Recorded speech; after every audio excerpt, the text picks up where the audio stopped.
Welcome to a Starter and a Chaser podcast with your hosts, Joe Clarke and Jon Passow. So Pinky and the Brain, the beginning, they don't specify which one's a genius and which one's insane. I think Pinky's the one that's a genius. Welcome to a Starter and a Chaser podcast, where every week we review one whiskey and one beer. I'm Whiskey Connoisseur, Joe Clarke. And I'm Professional Brewer, Jon Passow. So Joe, what are we reviewing this week? Well, I'm going to start out by saying something pretty corny. We got a hero and a zero today. So, hey, it is what it is sometimes. But to start off with the whiskey, we have Colonel E.H. Taylor Small Batch. This is a bottled and bond whiskey, so it's going to be 100 proof. And for the possible zero, we don't know, we haven't tried it yet, we're just assuming. I'm assuming. We have Natural Light Naturdays. Naturdays. Hero of frat boys across the nation. Yeah, right? Or zero. Yeah. So tell us about the E.H. Taylor. Cool label, cool tax stamp on it. The labeling and tax stamp actually hasn't changed much from almost 100 years ago, really. And it comes in a cool cardboard container. Very cool sleeve there. Or you could pretend you're a robot. Whiskey robot.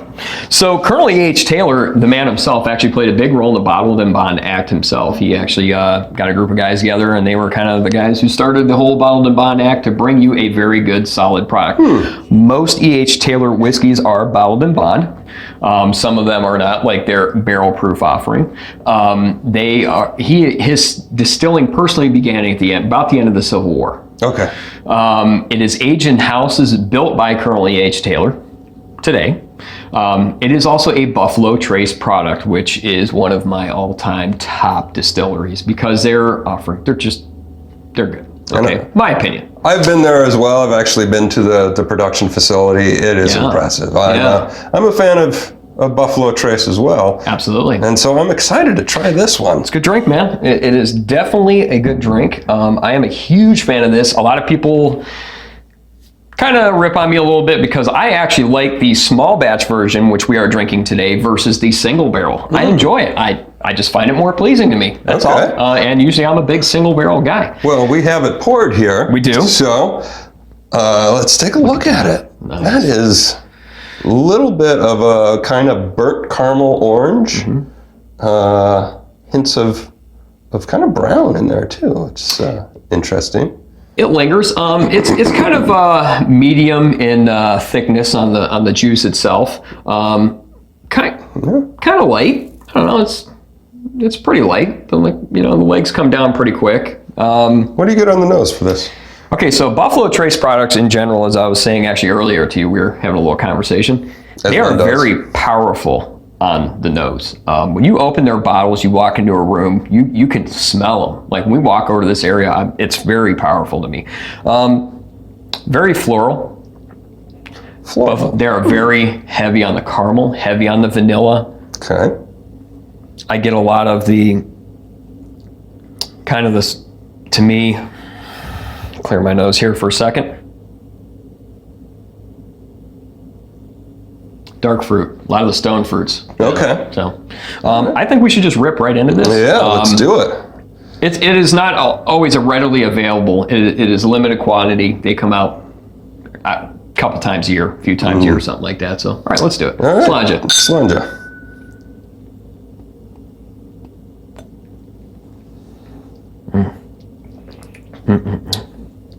I get a little heat up front. Oh yeah. What's the proof on this one again? 100 proof. 100 proof. Bottled and bond. That's right. Bottled and bond will also mean it is 4 to 6 years old. A lot of caramel. Yeah. But it's actually very mouth-watering. It's Yes. really interesting for a whiskey to have that kind of supple, succulent note to it. I mean, it at 100 proof. At 100 proof. It's impressive. It makes you want to go back for more, which, you know what? I think I'm going to. Me too. I'll join you. That stone fruit, the second sip comes right up front. A little bit of peach. Wow, you're pulling apricot. Yeah. Apricot. I get apricot on that. I seem to get a lot of apricot with these and your Buffalo Traces in general. Okay. Just seems to be my opinion. Probably the yeast strain that they're using, I would guess. I can nose this all day. It's so good. It's equally as pleasing on your nose as it is on your palate. And I just want to give a little pointer. When you do nose a whiskey, try it, just open your mouth a little bit and nose it. You'll actually pull in because you're bringing the air through your face here, and it actually will pull more through your nose. Okay. Just a little tip. Good tip. Thanks for that, Joe. And this is for 100 proof. It is not in your face. It is very. I wouldn't go as far as delicate, but kind of what I was saying before. It's supple. It's got a lot of things going on, but it doesn't knock you over the head with it. I get a lot of spice right up front, actually. Little heat up front too. Yeah, it's really, like you say, it's very refreshing. It's mouth-watering. Yeah. It is not a dry drink at all. You definitely, it coats your mouth really nice for actually how light it is. It does coat your mouth. This finish is long. This is the Hawaiian pork of whiskey. There you go. I haven't heard that one before, but I'll go along with that one. I like that one. Okay. This is... someone used to tell me too, Carl Betty, actually, he's one of the admins of Cleveland Bourbon Co-op. He would say when he really likes a whiskey, this is steak in a glass, baby. Steak in a glass. Well, this is steak in a glass. Steak in a glass. Hawaiian pork in a glass. Well, thank you for busting this out, Joe. Yeah. I didn't really get into a lot of the palate myself. I completely agree with John. I get a lot of, actually, only difference I have from you is I get a lot of spice up front, right on the tip of my tongue. Okay. And then the finish in the back is you just get a lot of the barrel notes and a lot of that stone fruit in the back for me. Oh, okay. And I do pull a lot of brown sugar out of this one too, to be honest. I don't get a ton of barrel notes on there.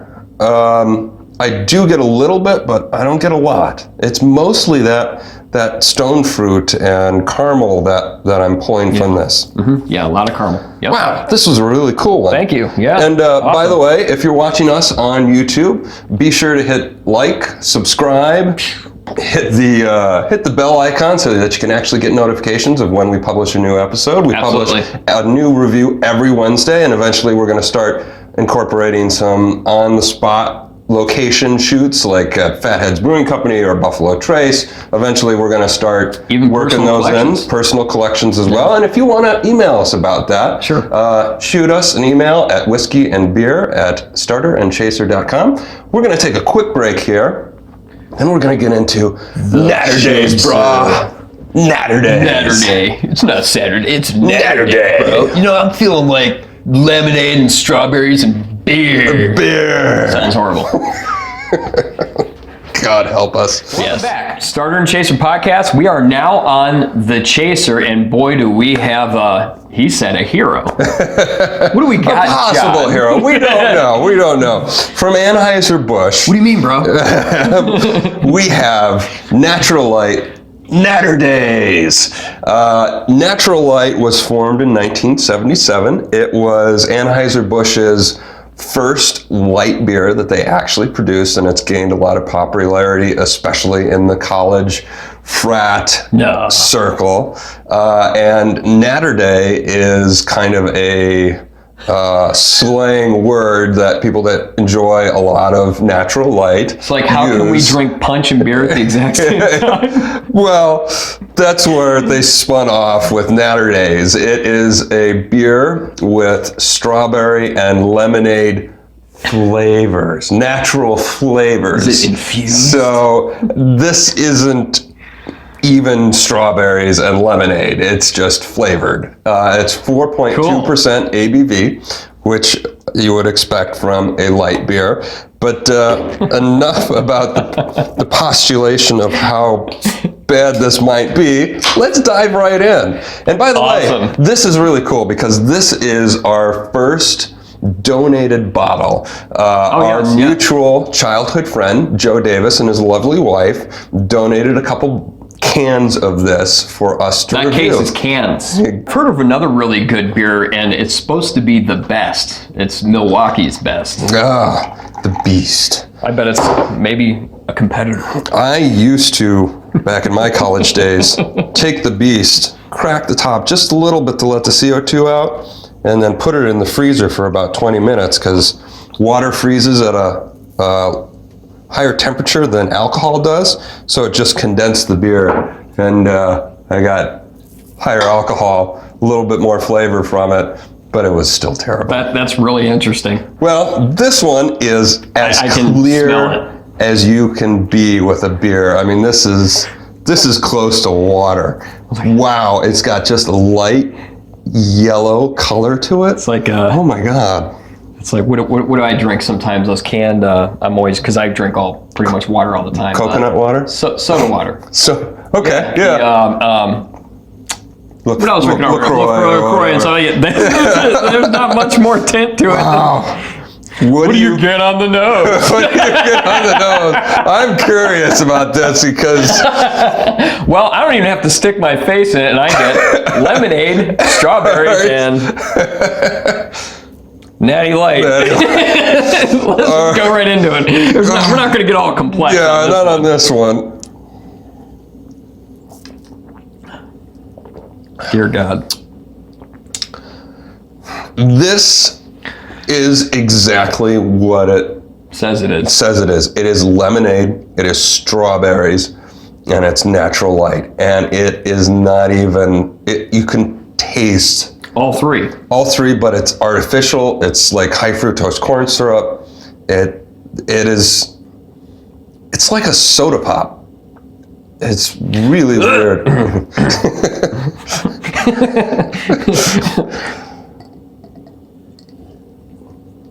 How could you do this like at a frat and drink like 12 of these things and just get completely, I'd be throwing up.